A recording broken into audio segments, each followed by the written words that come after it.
નમસ્તે વિદ્યાર્થી મિત્રો, શ્રી નીલરાજ શૈક્ષણિક સંકુલની યુટ્યુબ ચેનલ પર આપ સૌનું સ્વાગત કરું છું. આજે આપણે ધોરણ 9માં પ્રકરણ નંબર 13 પૃષ્ઠફળ અને ઘનફળ વિશે અભ્યાસ કરવાનો છે. આમ તો આપણે વિદ્યાર્થી મિત્રો આગળના ધોરણમાં તો કે કેટલી આકૃતિઓ અત્યાર સુધી શું તો કે કાળા પાટિયા ઉપર સહેલાઈથી દોરી શકાય તેવી આકૃતિનો અભ્યાસ કર્યો, કે ચોરસ ને લંબચોરસ ને વર્તુળ ને એવું બધું. હવે તો કે આપણે લંબચોરસ, ચોરસ અને વર્તુળની પરિમિતિ ક્ષેત્રફળ કેવી રીતે શોધવા તેની તો આગળના ધોરણમાં આપણે સમજ મેળવી ચૂક્યા છે. પણ એ જોવું રસપ્રદ બનશે કે આવી ઘણી બધી સમાન આકાર અને સમાન કદની સમતુલ્ય આકૃતિઓને કાગળના પુઠ્ઠામાંથી કાપી અને તો કે તેને લંબ રૂપે થપ્પી કરતા શું મળે એ જોવું રસપ્રદ છે. તો આમ કરીએ તો આપણને શું, જો લંબચોરસની થપ્પી કરો તો લંબઘન મળે, પછી ગોળ વર્તુળ કાપીને થપ્પી કરો તો શું મળે તમને નળાકાર, ચોરસની કરો તો સમઘન મળે.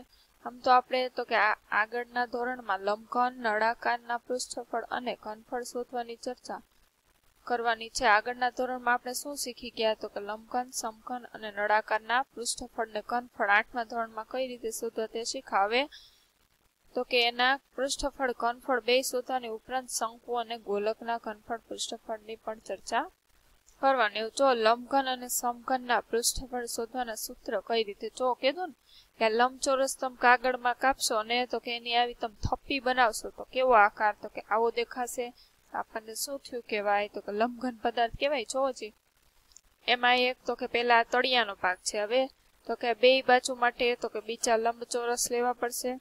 પછી આ આગળ ને પાછળ તો કે બીજા બે લંબચોરસ લીધા, એટલે એક તળિયાનો 1, 2, 3, 4 પૃષ્ઠો થયા. અને આવી રીતે જો એને ખોલશો તો ખોખું બનશે. હવે તો કે ઉપરનો ભાગ છે એને પણ ઢાંકવું છે, તો એના માટે તો કે આ એક પૃષ્ઠ લેવું પડશે. લંબચોરસ આકાર છે એમાં કુલ કેટલા પૃષ્ઠો થશે તો 6 થશે ને. આ 1, 2, 3, 4, 5 અને આ 6, કુલ 6 પૃષ્ઠો થયા. આમ આપણે તો કે લંબઘનની બહારની બધી જ સપાટી ઢાંકવા કેટલા લંબચોરસ ટુકડાનો ઉપયોગ કરવો પડે છે તો કે 6. હવે આપણને લંબાઈ પહોળાઈની ખબર જ છે. જોજી કે આ પેલું લંબચોરસ છે. હવે આ શું હતું તો કે પેલો આ ટુકડો નીચેનો ખાલી આપણે આમ બનાવેલો હતો, તો આ શું કહેવાય તો કે આને લંબાઈ કહેવાય. આને શું કહેવાય તો કે પહોળાઈ. હવે તો કે આ બંને સાઈડ ઢાંકવા માટે તો કે ટુકડા લીધા છે. તો આ ઊભી છે એ શું છે એની લંબાઈ, આ છે એ તો કે આ સાઈડ છે એ આમ તો કે જો જે આમાં આમ ઊભી થશે એટલે આને શું કહેવાય એની ઊંચાઈ કહેવાય.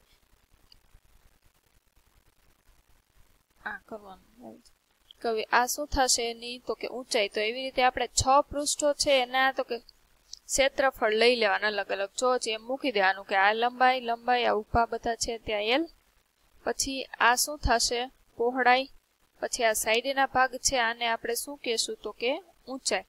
તો પેલું પૃષ્ઠ છે આ એનું ક્ષેત્રફળ શું થશે તો કે લંબાઈ ગુણ્યા ઊંચાઈ, બીજાનું લંબાઈ ગુણ્યા પહોળાઈ, ત્રીજાનું લંબાઈ ગુણ્યા ઊંચાઈ, ચોથાનું લંબાઈ ગુણ્યા પહોળાઈ, પાંચમાનું તો કે ઊંચાઈ ગુણ્યા પહોળાઈ ને છઠ્ઠાનું ઊંચાઈ ગુણ્યા પહોળાઈ. જો 6 પૃષ્ઠના ક્ષેત્રફળ તમને અહીંયા આપેલા છે.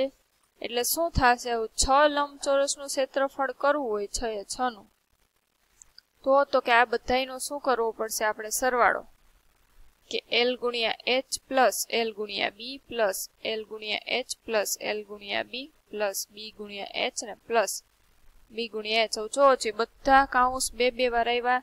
આ L ગુણ્યા 1, પછી L ગુણ્યા B અને B ગુણ્યા H બધા કાઉન્સ 2 વાર આવ્યા. એટલે સૂત્રની તારવણીમાં શું કરી નાખ્યું, 2 લંબાઈ ગુણ્યા પહોળાઈ, 2 વખત પહોળાઈ ગુણ્યા ઊંચાઈ અને 2 વખત લંબાઈ ગુણ્યા ઊંચાઈ. ત્રણેયમાં સરખું શું છે તો કે 2, તો 2 કાઉન્સની બહાર કાઢી લ્યો તો વધશે શું તો કે L ગુણ્યા B પ્લસ B ગુણ્યા H ને પ્લસ L ગુણ્યા H. તો આપણને તો કે લંબઘનનું પૃષ્ઠફળ શોધવાનું સૂત્ર આ પ્રમાણે મળી જાય છે. હવે એમ કે આપણે ક્ષેત્રફળનો એકમ શું લેવાનો છે તો કે ચોરસ તરીકે, આમ સેમીમાં માપ આપ્યું હોય તો ચોરસ એકમ એવું લેવાનું છે. બાકી તો આપણને ખબર છે ક્ષેત્રફળ હોય તો આમ તમે લેશો કે લંબાઈ ગુણ્યા પહોળાઈ છે તો સેમી ગુણ્યા સેમી લઈએ એટલે શું થાય તો કે સેમીનો વર્ગ થાય. તમારે સેમી સ્ક્વેર લખો અથવા તો ચોરસ સેમી લખો, મીટર સ્ક્વેર, ચોરસ મીટર, કોઈ પણ તમે લખી શકો. અહીં તમને ઉદાહરણ આપ્યું છે, કિંમત મૂકીને ગણવાનું. હવે એમ કે યાદ કરો કે લંબાઈ પહોળાઈ અને ઊંચાઈ સમાન હોય એવા લંબઘનને આપણે શું કહેવાય તો કે સમઘન કહેવાય. તો ઈ સમઘનમાં આ બધું શું થાય સરખું જ થાય ને, એટલે એને આપણે લંબાઈ પહોળાઈ ઊંચાઈ બધું સરખું છે ને એ કહી દે. 6 પૃષ્ઠનું ક્ષેત્રફળ શું થાય આમ થાય કે પેલાનું આવશે a ગુણ્યા a, કે આની આ લંબાઈ પહોળાઈ ઊંચાઈ બધું ચોરસ હોય સમઘન એટલે સરખું જ હોય કે a ગુણ્યા a એટલે શું થાય એનો વર્ગ થાય. આપણે આવ્યું હતું ને આગળના ધોરણમાં કે 1 ઘાત પ્લસ 1 ભાત કે ગુણાકાર હોય ત્યારે ઘાતનો શું થાય સરવાળો થાય. તો આપણને ખ્યાલ તો 1 + 1 કેટલી ઘાત થાય 2. તો કુલ પૃષ્ઠો સમઘનમાં કેટલા હોય 6 હોય, એટલે સમઘનનું પૃષ્ઠફળ શોધવાનું સૂત્ર શું થશે તો કે 6 વખત એનો વર્ગ એટલે 6 એનો સ્ક્વેર. હવે આપણે એમ કહીએ કે લંબઘન છે એના તો કે પાયા અને તળિયા સિવાયના 4 પૃષ્ઠોના ક્ષેત્રફળ આપણે શોધવા હોય. જોવો છે પાયું અને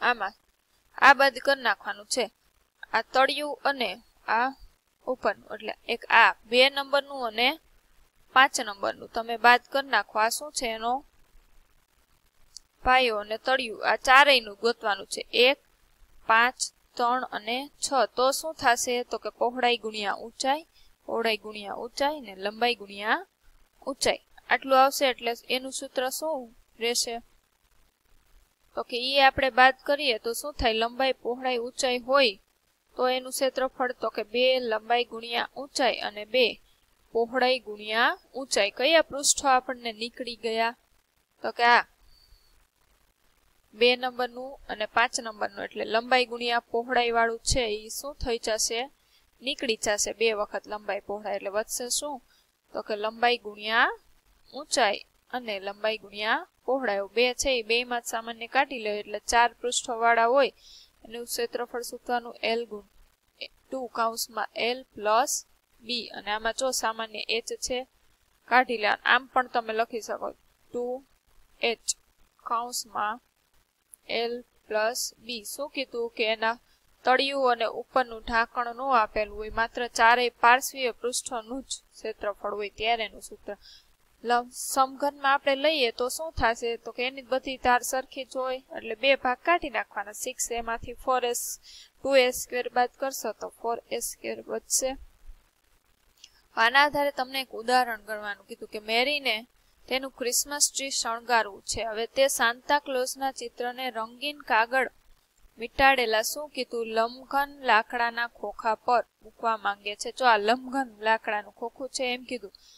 આ કામ માટે તેણે ચોક્કસ કેટલો કાગળ ખરીદવો જોઈએ અને ખોખાની લંબાઈ પહોળાઈ ને ઊંચાઈ જો અનુક્રમે પેલું લંબાઈ પહોળાઈ ઊંચાઈ એટલે આ લંબાઈ પહોળાઈ ઊંચાઈ આપી તો 40 સેમી લંબાઈ વાળા કેટલા ચોરસ કાગળની જરૂર પડશે એમ કીધું. જો 40 સેમી વાળો ચોરસ છે એટલે અહીંયા જ તમારે જો લંબાઈ પહોળાઈ ઊંચાઈ એક લંબઘન બોક્સ આપેલું છે અને 40 સેમી વાળો ચોરસ કાગળ આપેલું છે, એટલે ચોરસ કાગળનું આપણે ક્ષેત્રફળ શોધવું પડશે અને લંબઘનનું આપણે પૃષ્ઠફળ. એમ કે કેટલી વસ્તુની જરૂર પડશે એને શું કહેવાય લંબઘનનું અથવા તો સમઘનનું કોઈ પણ પદાર્થનું પૃષ્ઠફળ કહેવાય કે કેટલી વસ્તુ જોઈએ. અને એમ કે એમાં કેટલું સમાઈ શકે એની કેપેસિટી પૂછે ત્યારે તેનું ઘનફળ. તો લંબઘનનું પહેલા તો આપણને ખબર જ છે સૂત્ર શું છે તો કે 2 કૌંસમાં લંબાઈ ગુણ્યા પહોળાઈ, પહોળાઈ ગુણ્યા ઊંચાઈ ને ઊંચાઈ ગુણ્યા લંબાઈ. 2 કૌંસની બહાર 80 ગુણ્યા 40, 40 ગુણ્યા 20 ને 20 ગુણ્યા 80. એકમ તો ખબર છે સેમી આપ્યો તે સેમીનો સ્ક્વેર બાર લખી નાખવાનો. 8 ચોક 32, 1 ને 2 મીંડા એટલે 3200, 4 દુ 8 આંકડાનો ગુણાકાર કરીને પાછળ એક કુલ મીંડાનો 1 ને 1 2, 2 ઠા 16 થાય. હવે એક અહીંયા મીંડું ને અહીંયા શૂન્ય એટલે 8 દુ 16. હવે આ બધાનો શું કરવાનો સરવાળો. પેલા ગુણાકાર થાય, તમને સાદુરૂપના નિયમ ખબર ને ભાગાકાર ગુણાકાર સરવાળો ને બાદબાકી, એટલે પેલા કૌંસના ગુણાકાર ત્યારબાદ તો કે આવા બધાનો સરવાળો કરશો એટલે 5600 આવશે. 5600 ગુણ્યા 2 એટલે 11 4 200. હવે શું કીધું કે કેટલા 40 સેમી લંબાઈવાળા કેટલા ચોરસ કાગળ જોઈશે એ કીધું. એટલે આપણે પેલા ચોરસનું ક્ષેત્રફળ શોધવું પડે ને, ચોરસ કાગળનું. તો એનું શું આવે તો કે 40 ગુણ્યા 40 એટલે 1600. હવે તમને કોઈ પણ મોટી વસ્તુ કીધી હોય એની ઉપર તમે નાની કેટલી ગોઠવી છે તો શું કરવાનું તો કે મોટું માપ આપ્યું છે, મોટું માપ ભાગ્યા નાનું માપ. કોનું મોટું છે તો કે લંબઘનનું મોટું છે કે ખોખાનું પૃષ્ઠફળ આ છે અને છેદમાં કાગળનું પૃષ્ઠફળ આ. કેટલું આ જોશે એટલે એ હંમેશા છેદમાં જ આવે, મોટું માપ અંશમાં. એટલે આ એક તો 0 0 કેન્સલ થઈ જશે. ભાગાકાર કરશો એટલે 16 * 112. એટલે કેટલા કાગળની જરૂર પડશે તો કે એને 7 કાગળની. ઉપરાંત આપ્યું છે કે બીજું ઉદાહરણ, હમીદ તેના ઘર માટે સમઘન આકારની ઢાંકણ સાથેની પેટી બનાવે છે. જો સમઘન આકાર એટલે ચોરસ. હવે એમ કીધું તેની બહારની ધાર કેટલી છે 1.5 મીટર લાંબી છે. આ બહારની ધાર એટલે સમઘન હોય એટલે લંબાઈ પહોળાઈ બધું સરખું એ આ 1.5 મીટર. હવે એમ કીધું તળિયા સિવાય ટાંકીના બહારના ભાગમાં 25 સેમી લંબાઈવાળી ચોરસ લાદી લગાવે છે. એક લાદી છે એ કેટલી છે તો કે 25 સેમીની છે. તો એમ કીધું કે પ્રત્યેક લાદીના ડઝનના ભાવ કેટલા આપે છે 360. ડઝન એટલે 12 નંગ થાય. તો તેણે કરેલ ખર્ચ તો પહેલા જ આપણે કોનું પૃષ્ઠફળ શોધવું પડશે તો કે સમઘન ટાંકી આપેલી છે એનું કેટલું છે 1.5 મીટર. પણ કેટલા ભાગ લેવાના છે તો કે માત્ર 3 ભાગ. પહેલા એકમ જોવાનું, 1 મીટર છે અને 1 સેમીમાં છે.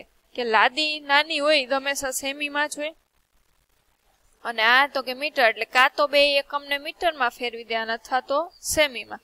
તો અહીંયા આપણે મીટર હોય અને સેમી ફેરવવું હોય 100 વડે ગુણાકાર કરવો પડે. 1.5 ગુણ્યા તમારે કેટલા કરવા પડે 100. એટલે આ એકમ શેમાં ફેરવાઈ જશે તો કે સેમીમાં. આ પોઈન્ટ 1 છે અને અહીંયા તો કે 1 મીંડું પોઈન્ટનું નીકળી ગયું. 1.5 ગુણ્યા 100 એટલે શું થઈ જાય 150. 100 વડે ગુણાકાર કરવાનો હોય એટલે તમને મેં આગલા ધોરણમાં કીધું છે કે પોઈન્ટ જમણી બાજુ ખસે ને ભાગાકાર હોય ત્યારે પોઈન્ટ ડાબી બાજુ. એટલે પોઈન્ટ 1 અને બીજું ડગલું, એક ડગલે અહીંયા આવશે ને બીજું ડગલું અહીંયા એટલે 0 1 એડ કરી દેવાનું સામાન્ય ગુણાકાર. હવે પછી તો કે 25 સેમી લંબાઈનું લાદીનું પૃષ્ઠફળ શોધવાનું. આનું એવું 5 ભાગ છે એટલે એક ભાગનું પૃષ્ઠફળ કેટલું થશે તો કે 150 ગુણ્યા 150. કુલ 5 છે એટલે આગળ 5 કરી નાખવાનું. ટાંકીના બહારના ભાગનું જરૂરી ક્ષેત્રફળ આ સૂત્ર મૂકી દેવાય 5 એનો સ્ક્વેર. એ એટલે શું થાય 150 ગુણ્યા 150. ઉપરાંત તો કે દરેક ચોરસ લાદીનું ક્ષેત્રફળ 25 ગુણ્યા 25. હવે તમે ડાયરેક્ટ આની જેમ અહીંયા જવાબ લઈને ભાગાકાર કર્યો એ પહેલા કરી લેવાનો કે 5 ભાગનું ક્ષેત્રફળ ભાગ્યા એક લાદીનું. જો ડાયરેક્ટ એને ગણતરી મૂકી દીધી છે કે આ ઉપરનું ને આ નીચેનું. હવે પછી અહીંયા છેદ ઉડી જાય 25 6 150 અને અહીંયા પણ 25 6 150. હવે 5 6 30 ને 3 6 18. કેટલું આવ્યું તો કે 180 લાદીની સંખ્યા. હવે એમ કીધું કે 1 ડઝન એટલે અર્થાત 12 લાદીનો ખર્ચ કેટલો છે 360 રૂપિયા. તો એક લાદીનો ખર્ચ કેટલો આમ થાય ને કે 12 લાદી છે એ લગાડવાનો ખર્ચ આટલો છે 360 રૂપિયા. આપણે ડઝન એટલે આપણે એક લાદી હોય તો એનો ખર્ચ પહેલા શોધવો પડશે ને કે 12 નો આ 360 આપ્યો પહેલા એકનો શોધવાનો એટલે ક્રોસ ગુણાકાર થશે 360 ભાગ્યા 12. 12 તેરી કેટલા થાય 36. એટલે એક લાદી લગાડવાનો ખર્ચ તમને 30 રૂપિયા મળશે. હવે આપણે ટોટલ કેટલી લાદી છે તો કે 180. તો 180 લાદી લગાડવાનો ખર્ચ કેટલો તો કે 180 ગુણ્યા 30 એટલે 5400 થઈ. તો આવી રીતે તો કે સ્વાધ્યાય 13.1 ના દાખલા છે. પેલો આમાં જો મથાળું અવગણવાનું છે લંબાઈ પહોળાઈ ને ઊંડાઈમાં. પછી બીજો દાખલો, ત્રીજો, ચોથો, પાંચમો, છઠ્ઠો, 7 અને 8. ટોટલ 8 દાખલા છે. તો સ્વાધ્યાય 13.1 છે એ તમારી જાતે ગણવાનું છે હોમવર્કમાં. આજે આપણે લંબઘન અને સમઘનના પૃષ્ઠફળ શોધતા શીખ્યા. તો આજ માટે આટલું જ. જય હિન્દ, જય ભારત, અસ્તુ.